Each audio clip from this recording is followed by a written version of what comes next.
Olá, boa noite. Pesquisa do Datafolha mostra a queda acentuada da popularidade da presidente Dilma Rousseff nas últimas 3 semanas, quando o país foi sacudido por manifestações. A intenção de voto na presidente também caiu. Hoje, ela enfrentaria o segundo turno. O Jornal da Cultura, edição de sábado, traz ainda os seguintes assuntos. Manifestantes ocupam Câmara Municipal de Belo Horizonte em protesto contra a redução de apenas 5 centavos nas tarifas de ônibus. Comerciantes reclamam dos prejuízos em São Paulo, causados pela rotina dos protestos. Serviço voluntário tenta amenizar a dor de quem perde um animal de estimação. Na véspera da final da Copa das Confederações, alunos de escolas de futebol revelam o sonho de ser igual ao craque Neymar. Concerto da Orquestra Sinfônica do Estado de São Paulo abre o Festival de Inverno de Campos do Jordão, com transmissão ao vivo aqui pela Cultura.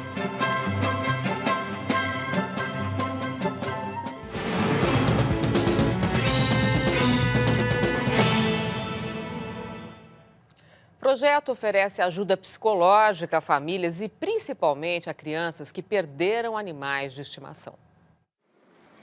Companheiros na alegria. Quase um filho de 4 patinhas, né? E na tristeza. A minha mãe me deu de presente, ela me deu numa época que eu tava assim, me sentindo um pouco triste. Então, na verdade, comprou com uma ideia de ser uma companhia para me deixar um pouco mais alegre. E ela é tudo para mim, de verdade. Os animais de estimação viram parte da família. Gorda e Preta acompanham Paulo há 13 anos. Nesse período, ele já mudou de cidade e de estado 5 vezes. E elas foram junto. O que seus cachorros significam para você? Amor, paz, dedicação e carinho. Paulo sempre teve animais de estimação, desde criança, e sofreu com a morte deles. Estou para te dizer que é igual perder uma mãe e um filho. A perda de um animal de estimação pode ser dolorosa e às vezes até traumática, dependendo da relação entre o dono e o animal. Mas isso em qualquer idade, não importa. Por isso já existem organizações e profissionais especializados em oferecer ajuda psicológica a pessoas que passam por essa situação. Já envolvidos em outros projetos com animais, Fowler e Elizabeth fizeram uma parceria e criaram o Moná. Eles respondem cartas de pessoas que perderam animais de estimação. O que vem em primeiro lugar é a sensibilidade. É óbvio que você ter uma formação técnica de psicologia vai ajudar muito, mas no grupo nós temos veterinários, nós temos biólogos e especialistas em comportamento animal. Para as crianças, a perda de um animal é muitas vezes o primeiro contato com o luto, que pode tornar a dor mais intensa. Mas os adultos também sofrem. Às vezes pessoas que são solitárias e que depositam nesse animal, ele representa toda a família que ela não tem, os filhos que ela não tem. Além de dar apoio, o projeto quer mostrar que sentir dor é normal.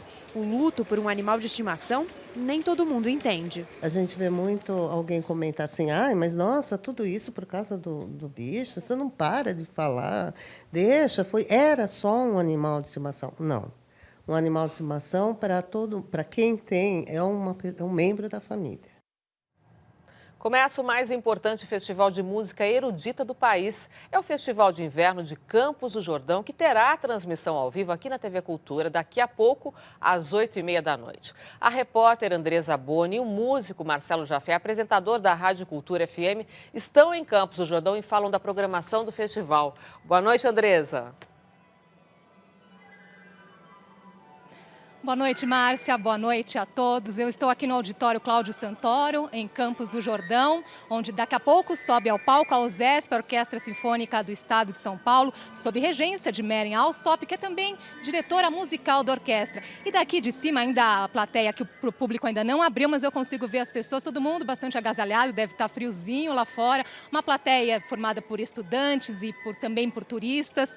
E enquanto eu estou aqui na plateia, o Marcelo Jafé está num lugar muito especial. Lá atrás, nos bastidores, ele está acompanhando toda a movimentação dos músicos que daqui a pouquinho vão se apresentar. Marcelo Jafé, conte pra gente o que está acontecendo aí. Boa noite, Andresa. Boa noite a todos. Nós, de fato, estamos aqui nos bastidores do auditório Cláudio Santoro, Campos do Jordão. Nem faz tanto frio assim, mas os músicos aqui embaixo estão mexendo os seus dedinhos com bastante fúria e intensidade. O grande lance é o seguinte: a gente não pode permitir que depois do ensaio a gente relaxe demasiadamente a nossa musculatura, porque dessa maneira todo o repertório fica mais difícil de tocar. Então o que a gente observa é uma grande movimentação de pessoas repassando os momentos difíceis das partituras, afinando seus instrumentos, organizando as suas baquetas, enfim, os seus equipamentos. Ou seja, todo mundo se preparando para um grande espetáculo, que é o concerto que começa já já. Márcia, é com você. Obrigada, Marcelo. As manifestações na cidade de São Paulo provocaram um prejuízo superior a 10 milhões de reais só no setor hoteleiro da cidade. Mais de 2 semanas depois de confrontos entre a polícia, manifestantes e a ação de vândalos, os comerciantes da Avenida Paulista ainda contam os prejuízos. Na frente deste bar foi jogada uma bomba. Parte da fachada já foi restaurada, mas ainda há vidros quebrados.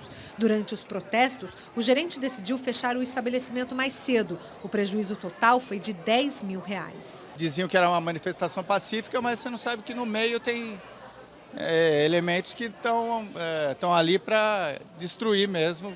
Essa banca de jornal ainda faz reparos. Aqui os vândalos levaram revistas e também quebraram vidros. A gente está com medo de arrumar e eles quebrarem de novo.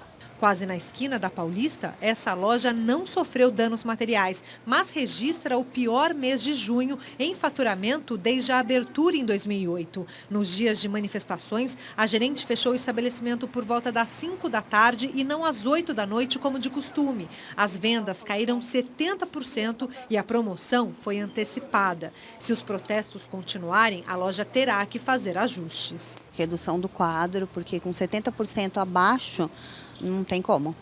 Além do comércio, os hotéis também foram prejudicados. Na região da Avenida Paulista estão localizados 30% dos hotéis de toda a cidade de São Paulo. São unidades hoteleiras que não recebem apenas turistas, mas também eventos. Em apenas uma semana de manifestações, o prejuízo dos hotéis foi de 10 milhões de reais. Alguns hotéis, principalmente próximo ao centro, muito próximo da rua Sem Recuo, eles tiveram alguns tipos de vandalismo em relação a chute à porta, quebra de vasos, alguns carros na frente foram riscados, mas nada muito substancial em relação a vandalismo. Foi muito mais em relação a cancelamento de eventos dentro dos hotéis e queda da ocupação em relação a quase 30% da ocupação geral.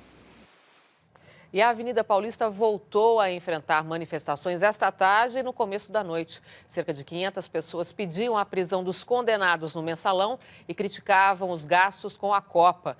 Também houve protestos em outras cidades.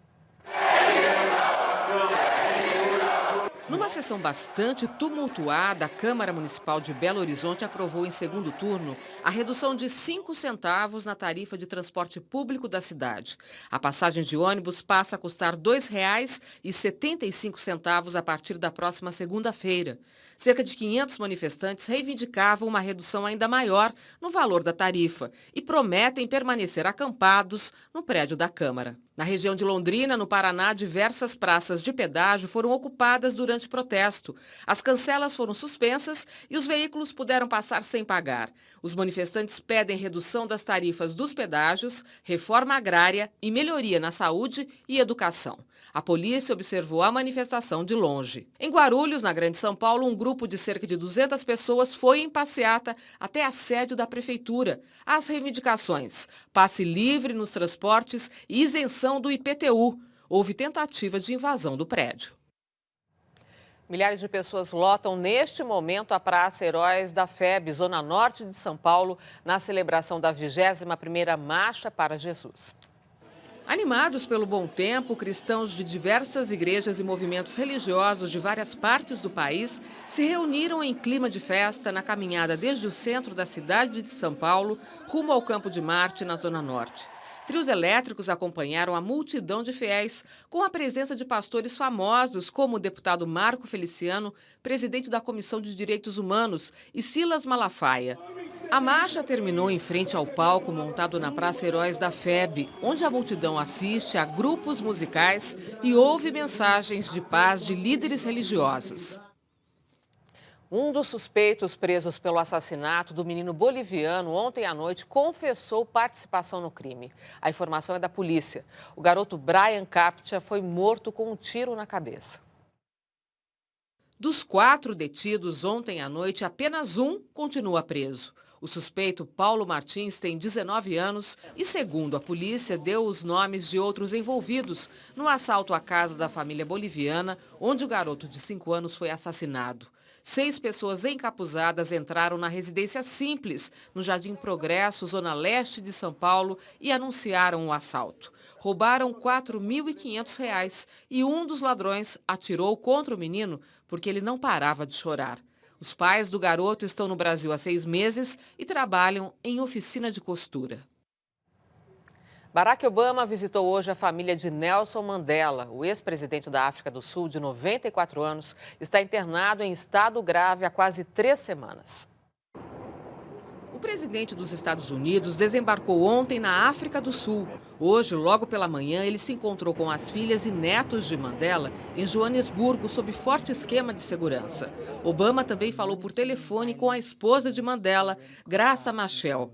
A presença de Obama causou protestos em Pretória. Manifestantes alegavam que, em sua campanha, o presidente assegurou mudar a relação dos Estados Unidos com a África, mas não cumpriu a promessa.